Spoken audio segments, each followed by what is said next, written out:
मेरे साथ बोलिए, भारत माता की, भारत माता की। मंच पर उपस्थित डॉक्टर अजय सिंह जी, भारतीय जनता पार्टी के जिलाध्यक्ष, जिले के महामंत्री डॉक्टर सुरेंद्र सिंह पटेल चंदेल, जिला उपाध्यक्ष श्री राहुल गौतम जी, और आज जिनको जिताने के लिए मैं आया हूं, हमारे लोकप्रिय प्रत्याशी देव तालाब के आगे आइए, गिरीश जी आगे आइए, यहां रहिए, श्री गिरीश गौतम जी, जोर से ताली बजाइए गौतम साहब के लिए सब लोग। और आज देव तालाब में आए हुए प्यारे भाइयों बहनों माताओं और मेरे जिगर के टुकड़े जैसे युवा मित्रों, आप सभी को नमस्कार। मित्रों, सबसे पहले महादेव की इस पावन भूमि को, देव तालाब को प्रणाम कर मैं मेरी बात की शुरुआत करना चाहता हूं। यहां अष्टभुजा धाम में विराजमान देवी मां के चरणों में भी मैं शीश झुकाता हूं, और यहां पर भगवान विश्वकर्मा ने बनाया हुआ जो एक पत्थर से बनाया हुआ शिव मंदिर है, उसको भी प्रणाम कर मेरी बात की शुरुआत करता। भाइयों और बहनों, आप सभी को 23 तारीख को वोट देना है, 17 तारीख को वोट देना है, और मुझे आपकी उपस्थिति देखकर मालूम है कि 17 तारीख को यहां पर भारतीय जनता पार्टी जीतने जा रही है प्रचंड मार्जिन से। मगर मेरा आप सभी से निवेदन है, 17 तारीख को जब भी आप वोट देने जाए, सिर्फ गौतम साहब को यहां से भोपाल भेजने के लिए मत दीजिए, क्योंकि आपका एक वोट न केवल गौतम जी को जिताएगा, भाजपा सरकार बनाएगा, परंतु आपका एक वोट आने वाले दिनों में मध्य प्रदेश और भारत का भविष्य तय करने वाला वोट है। क्योंकि ये चुनाव जो है, ये दो खेमों के बीच में है। एक खेमा है ये परिवारवादी कांग्रेस पार्टी। मध्य प्रदेश में कांग्रेस 3 परिवारों से शासन करना चाहती। एक तो कमलनाथ और नकुलनाथ। कमलनाथ जी अपने बेटे नकुलनाथ को मुख्यमंत्री बनाना चाहते हैं। दूसरा दिग्विजय सिंह बंटाधार और उनके बेटे जयवर्धन सिंह, और तीसरा सोनिया जी और राहुल बाबा। सोनिया जी राहुल बाबा को प्रधानमंत्री बनाना चाहते हैं। मुझे बताइए भाइयों और बहनों, जो पार्टी अपने बेटे बेटों के लिए राजनीति में है, वो आपका भला कर सकती है क्या? जरा जोर से बोलिए, कर सकती है क्या? मध्य प्रदेश और देश का भला केवल और केवल मोदी जी के नेतृत्व में भारतीय जनता पार्टी कर सकती है। मित्रों, जब मैं यहां आया हूं तब ये इंडी अलायंस वालों को पूछना चाहता हूं कि 10 साल तक केंद्र में कांग्रेस की सरकार थी। सोनिया मनमोहन सिंह प्रधानमंत्री थे। मनमोहन सिंह के 10 साल के शासन में कमलनाथ, आप जवाब दीजिए, कितने रुपये मध्य प्रदेश को ग्रांट के रूप में दिए? मैं 15 दिन से पूछ रहा हूं, कमलनाथ जी जवाब नहीं दे, वो देंगे भी नहीं। मगर मैं भी बनिए का बेटा हूं, आज जवाब लेकर आपके सामने आया हूं। देवताला वालों, 10 साल के अंदर कांग्रेस पार्टी ने सिर्फ 2 लाख करोड़ रुपया दिया था। कितना दिया था? जोर से बोलो, कितना? और नरेंद्र मोदी जी ने 10 साल बनाम 9 साल में 2 लाख से बढ़ाकर 6,33,000 करोड़ रुपया देने का काम नरेंद्र मोदी सरकार ने। इसके साथ साथ 6,33,000 की ग्रांट के अलावे 5 लाख करोड़ रुपया रोड के लिए, बड़े बड़े इंडस्ट्रियल कॉरिडोर के लिए, रेलवे के लिए, एयरपोर्ट के लिए, सोलर पार्क के लिए, स्टार्टअप के प्रोजेक्ट्स के लिए ये देने का काम नरेंद्र मोदी सरकार ने किया है।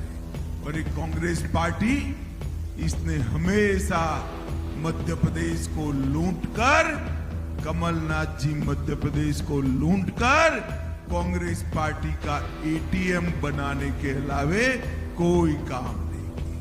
भाई और बहनों, नरेंद्र मोदी सरकार ने 93 लाख किसानों को, मध्य प्रदेश के 93 लाख किसानों को हर साल 6,000 रुपया देकर अब तक 21,000 करोड़ का चेक मध्य प्रदेश के किसानों के अकाउंट में डालने का काम किया है।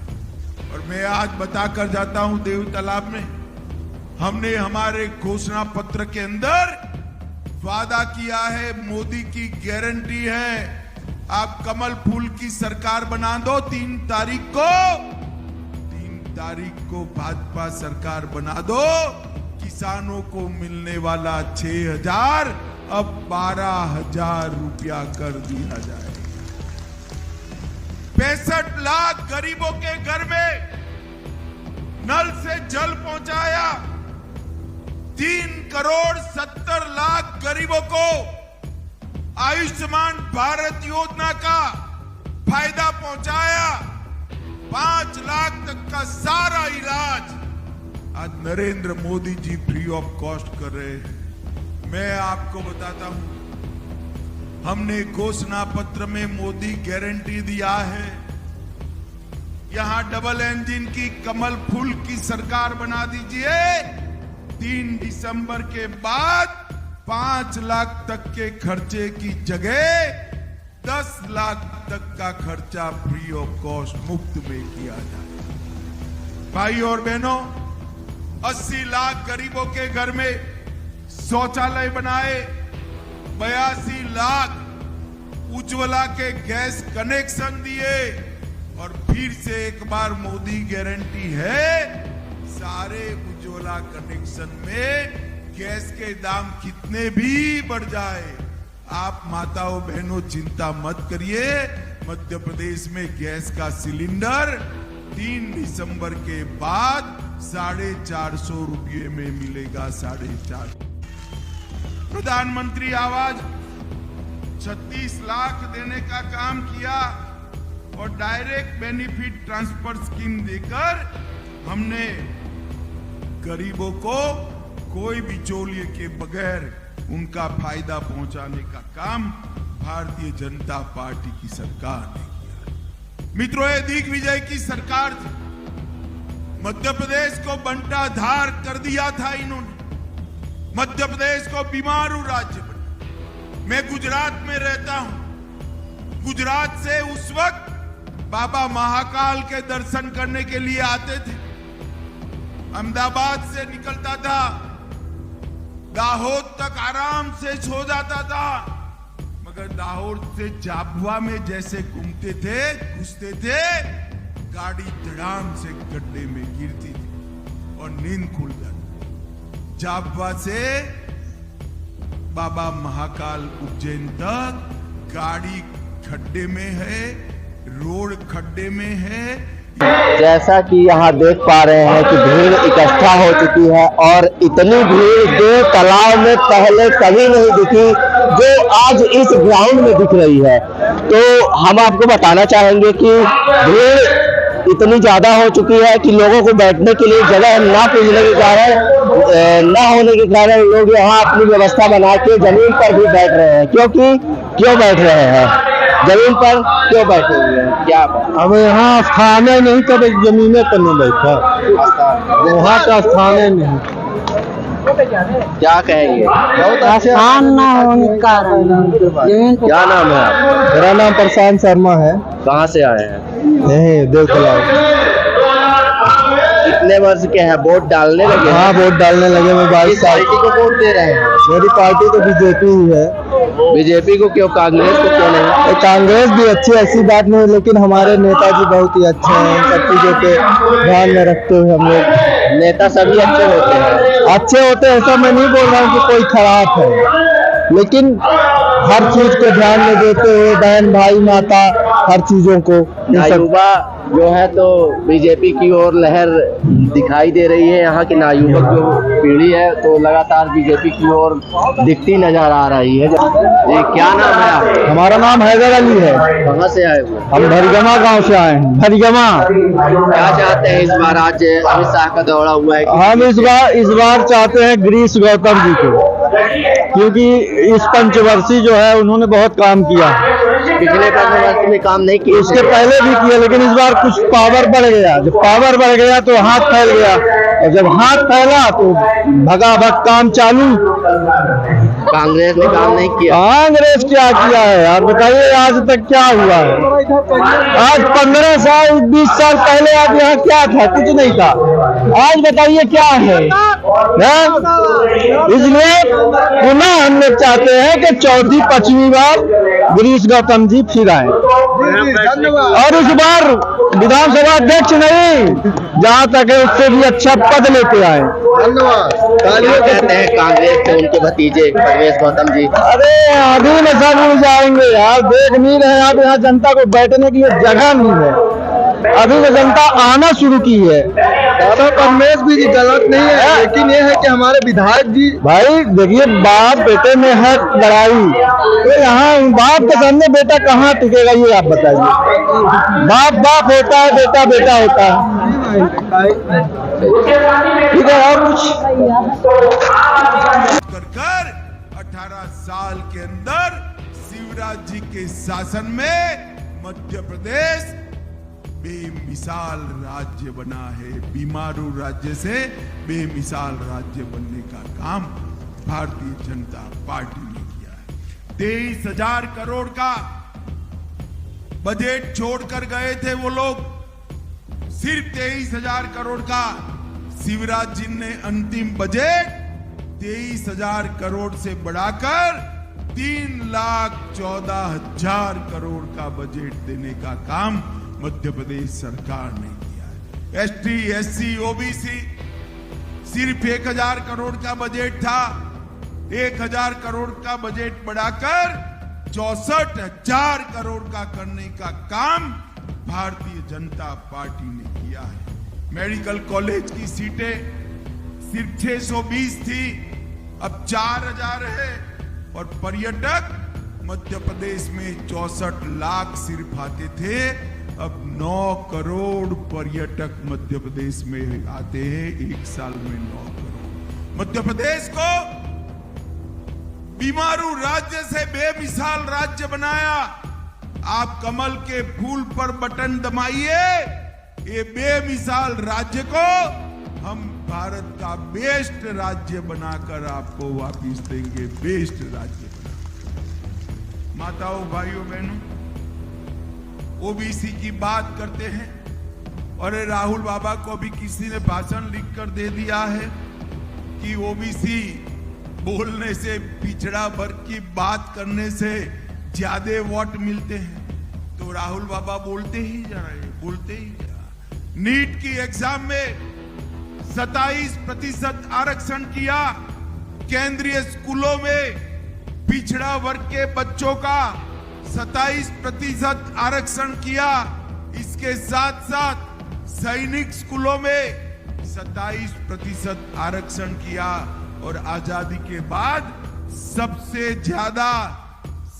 ज्यादा मंत्री अगर किसी एक सरकार में है तो नरेंद्र मोदी सरकार में 27 पिछड़ा वर्ग के मंत्री बनाकर पिछड़ा वर्ग को 35% सीटें देने का काम नरेंद्र मोदी।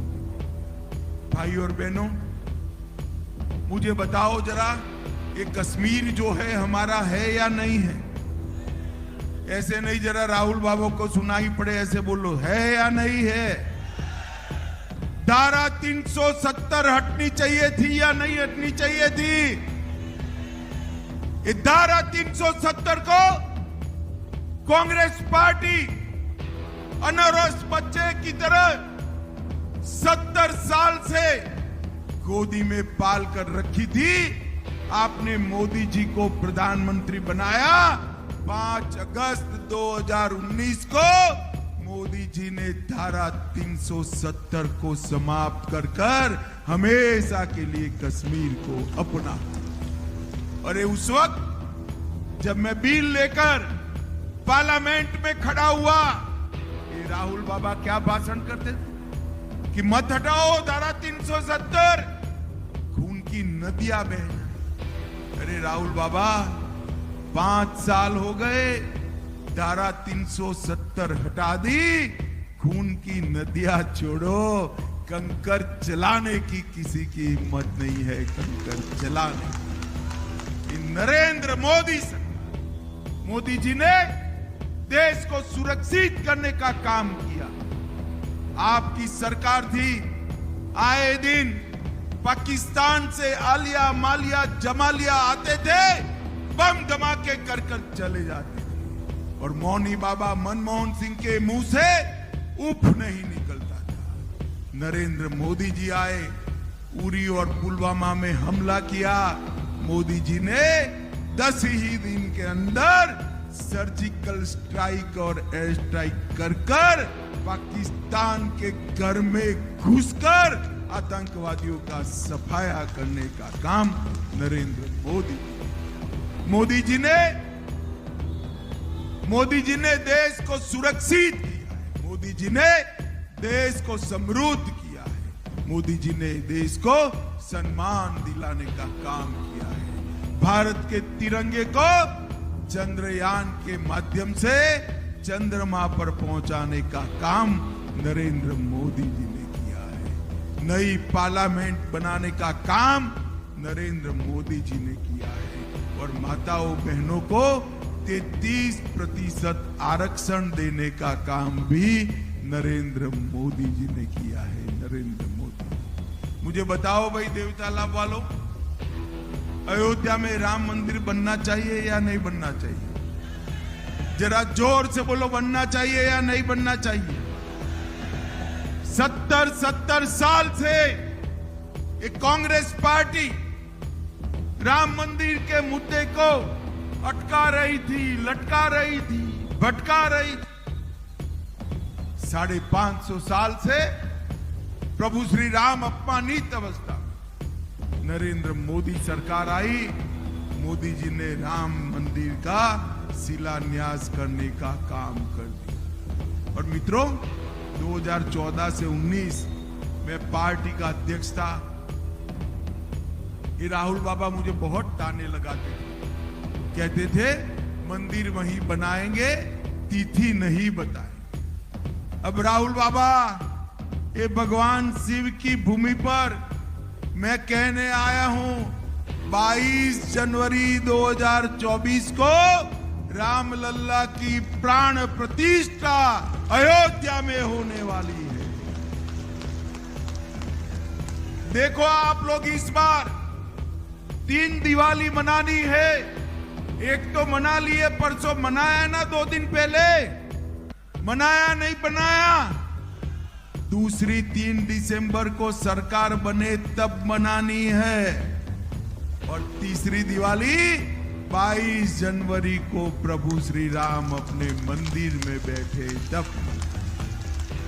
एक कांग्रेस पार्टी ने हमेशा से भारतीय संस्कृति का अपमान करने का, मोदी जी ने न केवल राम मंदिर बनाया, काशी विश्वनाथ कॉरिडोर जो औरंगजेब ने तोड़ा था उसको बनाया। बाबा महाकाल लोक सोमनाथ मंदिर सोने का बन रहा है। बद्री धाम और केदार धाम का पुनरुद्धार किया। ढेर सारी संस्कृति की विरासतों को उन्होंने पुनर्जीवित और ओजस्वी करने का काम हमारे नेता नरेंद्र मोदी जी ने किया। मित्रों, आपके सामने दो विकल्प, एक बेटे बेटियों के लिए, भ्रष्टाचार के लिए, अपने निजी स्वार्थ के चलने वाली कांग्रेस पार्टी, और दूसरा देश को सुरक्षित, समृद्ध और देश का सम्मान बढ़ाने वाली भारतीय जनता पार्टी, नरेंद्र मोदी जी की पार्टी। माताओं, भाइयों, बहनों, में अपील करने आया, इस 17 तारीख को कमल के निशान पर बटन दबाइए। एक बार एक काम करने से दो फायदा हो तो करना चाहिए या नहीं करना चाहिए? जोर से बोलो, करना चाहिए या नहीं करना चाहिए? आप एक बार कमल का निशान दबाओगे, यहां तो भाजपा सरकार बनेगी और साथ में बोनस में 24 में नरेंद्र मोदी जी भी प्रधानमंत्री बन जाए। तो करना चाहिए या नहीं करना चाहिए? जोर से बोलो, करना चाहिए या नहीं करना चाहिए? तो कमल के निशान पर बटन दबाओगे क्या? हमारे गौतम जी को जिताओगे? प्रचंड बहुमत से जिताओगे? भाजपा सरकार बनाओगे? 24 में मोदी जी को प्रधानमंत्री बनाओगे? तो मेरे साथ दोनों हाथ उठाइए, सभी लोग उठाएं, इस ओर भी खड़े हुए लोग उठाएं।